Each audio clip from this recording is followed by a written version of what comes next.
learn how to cut hinges in like a pro? Well, I don't quite know where a professional is, but until one turns up, let me show you how I would do it. Awesome. So there's a couple things you're going to need, right? Number one, you're going to need a decent sharp chisel. Now, doesn't matter whether it's 1/2 inch, 3/4 inch, inch or 1.5 inches. However, I prefer a nice 1-inch chisel or 3/4, normally the lowest I'll go. Second thing you're going to need is a mallet or a little hammer. This is my little 3/4 pound hammer, and I love this thing. I use this all the time. So this is my little knocking hammer. Obviously, you're going to need some hinges. I personally try and sit with the ball bearing ones if ever possible. A quality hinge can be worth its weight in gold, especially if you get a callback. Next thing you're going to need is a super sharp Stanley. What I try and do is put a new blade in for whenever I'm going to be doing this sort of thing. And then you're going to need a square. It doesn't matter whether it's a super nice one like this or a cheapo unit like this. You just want to get a square just to make sure everything's at 90 degrees when we run the knife along it. So those are the basics that you need. Well, other than a door. But once you've got the basics, okay, you don't need these. But obviously, because I do this on and off all the time, these are my door stands, right? There are many like it. But this one is mine.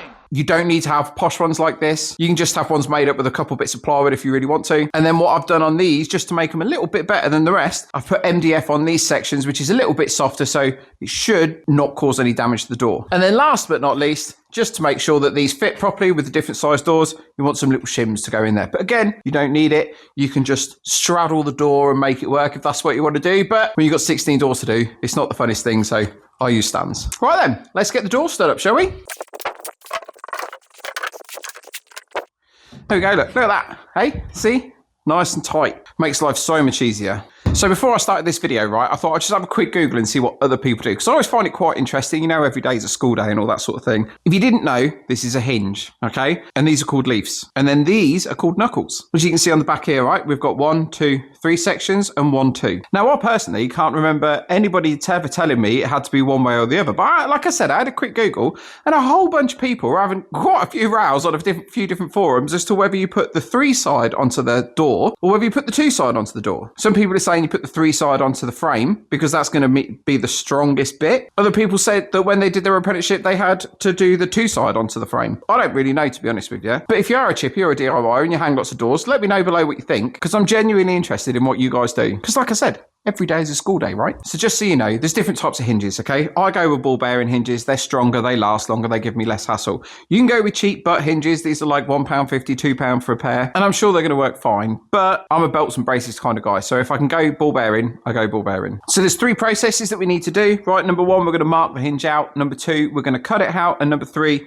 we're gonna drill the holes. So let's give it a go. So one thing to remember when you're looking at the placement of your hinges, right, is it's 6 and 9. So you're gonna come 6 inches down from the top and 9 inches up from the bottom. And then that way, when you look at it, it'll look as though it's right. Now, obviously, this is an old door, so it already has hinges cut in 6 and 9, so we're not going to worry about that. I'm just going to show you how to mark it and screw it in along the edge here. All right? All right, so what we're going to do is we're going to take the hinge, we're going to flip it over, and we're going to push it tight into where we want to sort it out. Then what we're going to do is we're going to mark down this edge at an angle, down this edge at an angle, like that, and then down this edge at an angle.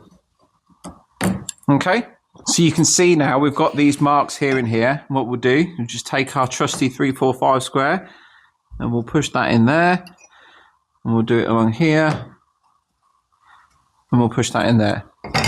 And then what I will do carefully by hand is just run this knife along here, and what that's going to do is it's going to stop it tearing out when I chisel it.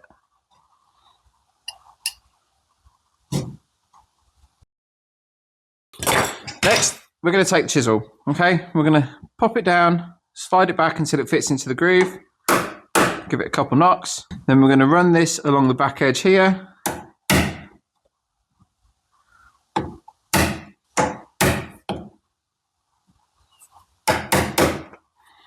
And then we'll do the same thing along there.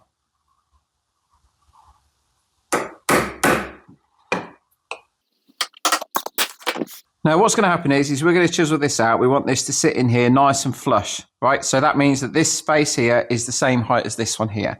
So what we're going to do is we're just going to gently go in this way, smooth it out, check it, do it again and again. You can always take a little bit more timber off, but you can never put any back in. So this is how I do it, okay?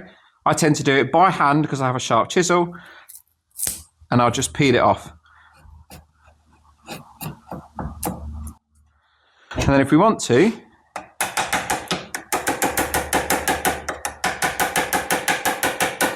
knock it back,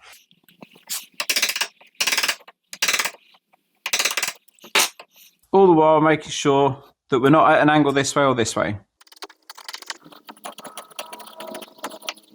I'm just going to take this corner, pop it in, check to see if we're deep enough. We're not.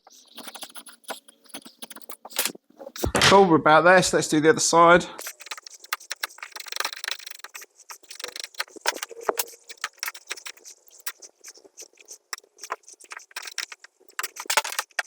Okay, so now we've got that cut in nice and tight. What we're going to do now is we're going to drill the holes. So there's a couple of ways you can do this, right? There's special drill bits that go in here in self-center, or you can just use a little drill bit and just do it by eye. So let's do that.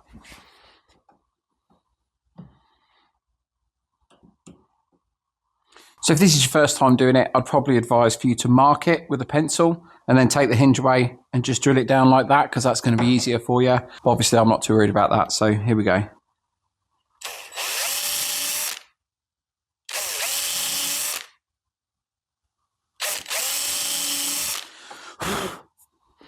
And what we're going to do is we're going to take the hinge, put the screws in, and then screw it in. Now, I personally tend to throw the screws away that come with the hinges because they're pretty rubbish.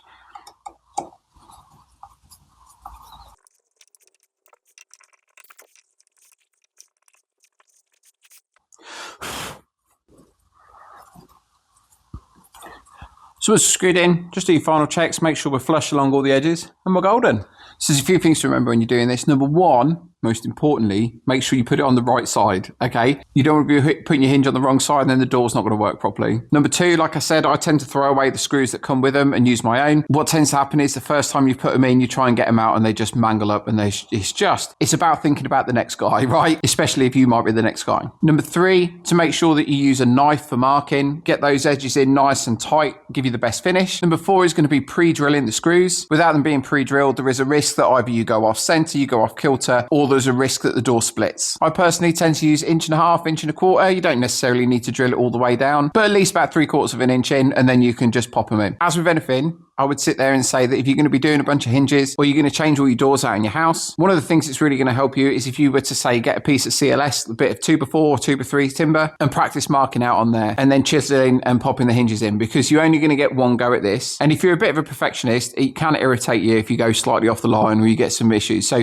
never hurts to have a couple of practices. Somebody said to me once, they said, how do you get really good at dovetails? And I'm like, well, I'm not good at dovetails, but if I wanted to be, what I do is I just go cut 100 dovetails. I get a piece of timber, draw a whole bunch of them out, and I just cut them all by hand. Not to join them up or anything like that, but just so I get used to the angles and how to cut and how to rock the saw and all that sort of stuff. Same deal when you're fitting hinges, when you're chiseling out, doing any sort of joinery work. The more you practice, the better it's going to be, and the more pleased you're going to be with the final result when you do it on the final piece. It's worth pointing out how helpful those stands are, you know, because all right, it moves a tiny bit, but when you've got a big old chisel that's super sharp, the last thing you want to be doing is slipping and going into your hand, because I have done that before and it really does ruin the day. That being said, you don't need them. You know, you can always straddle the door, but this is the way I prefer to do it, especially if I've got loads of doors to do. Now, you might see people using hinge jigs and a trim router. I don't have a problem with that. I have a hinge jig. You know, if I'm going to be going doing a whole bunch of doors, I just pop the jig on there, route it out, and then trim it up with the chisel. Nice and easy, nice and simple. Doesn't cause us any hassle. But I don't think there's anything wrong with doing it with a chisel and a hammer. And like you see, it didn't take long at all, did it? And just so we're clear,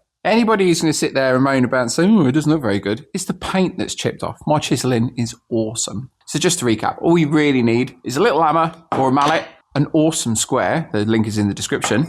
A nice sharp chisel always helps to just give it a quick sharpen before you use it. And in an ideal world, a drill and a tiny little drill bit that you can pre-drill the holes with just to make fitting this a bit easier. Oh, and a sharp knife. Got to have a nice sharp knife to do your marking out with. Super simple, super easy. Not outside of the realms of possibility for anybody who's decent with a chisel or safe. And that's how I would do it. If you would do it a different way, please let me know. Please let me know what you think on the 2 or the 3 side of it. That would be quite interesting to see what other people say about that. Thank you very much for watching. You have an awesome day. And if there's anything you'd like me to talk about, give us a shout in the comments and I'll see what I can do. All right? Take it easy.